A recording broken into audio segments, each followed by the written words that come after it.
بۆیە زۆر زەروریە مسلمانانی ئێمە ئەم خاڵە سەرەکیانیان لەبیر بێ. ڕەمەزانیشە هەوڵ بدەین بۆی چۆن حەدە الئیمکان، یعنی وەلەو لە هەزارە یەک بتوانین فەقیری یەکێک وەلەو بۆ ئەم مانگەش بێ لەسەر شانی سووکەین، بۆی متەفەرریق بێ بۆ عیبادەتەکە.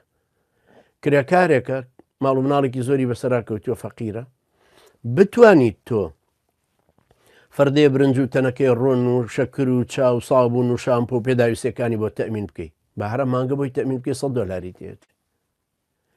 برای بەڕێزمان هەیە کە ئەمەی تەخسیس کردووە داینا، ئەمە بە مەجموعی تەمان منەمەی باسم کردن 6 شتم باس کرد ئەو زیاتری باس کردو کە پێداویستی ئەو مانگەی ئەو ماڵەوێ هەمووی تەرتیب کردووەکو کارتۆن حازری کردو کاکە چێ $100 مەداتی منەوە گەێنم بە ماڵە فەقیرەکان لیستی ماڵەکانیشی لای خۆی دیاری کردو.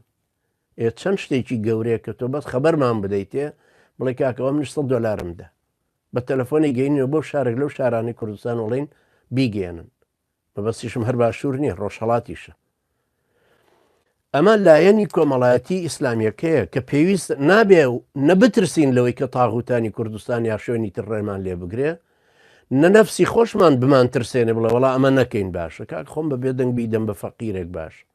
هەمومان وا ئەڵێن بەڵام ئاخر فەقیری وا هەیە ڕووی نایە داوایکە.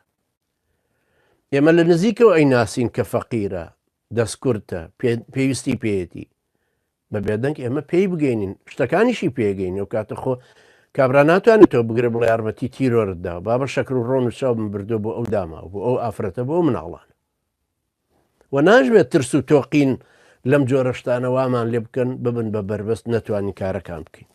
یەکێکی کە لەوەی هەدەفی ئیسلامە ئەوەیە کە پێوترە مەبدە التەکافل الاجتماعی لە نێوانی چین و تۆژەکانی خەڵکیە ئاستێک هەبێت کە فەقیرەکانی بۆ بەرز بکاتەوە. فەرقی بینی ئیسلام و مارکسیزم بۆ نمونە ئیسلام و طبقاتی تر ئەوەیە کە مارکسیەکان دەوڵەمەندەکان فەقیرەکەن سەرۆت سامانیان لێ ئەسن، بەڵام ئیسلام فەقیرەکان بەرزەکاتەوە بۆ ئاستی ئەوەی کە پێداویستەکانیان تەمین بکرێت. زەکاتێ لەسەر دەوڵەمەندەکاندانێ وەریەگرێ گەێنە بە فەقیرەکان ئاستیان بەرزە بێتەوە و گیانێکی خۆشەویستی و دۆستایەتیش دروستە بێت لە شوێنی ئەو ڕقە مارکسێتی کە ڕقوقینێکی چینایەتی کە لە ناو خەڵکا دروستێکە. بۆیە ئەمەش مەبدەیەکی ترە کە ئەشێ ئێمە ئیش لەسەر ئەمەش بکەین و ئەمەش پەیوەندی نیە بە تاغوتانی ترەوە علاقەی هەیە بە سەربرایەتی و دۆستایەتی خۆمانەوە.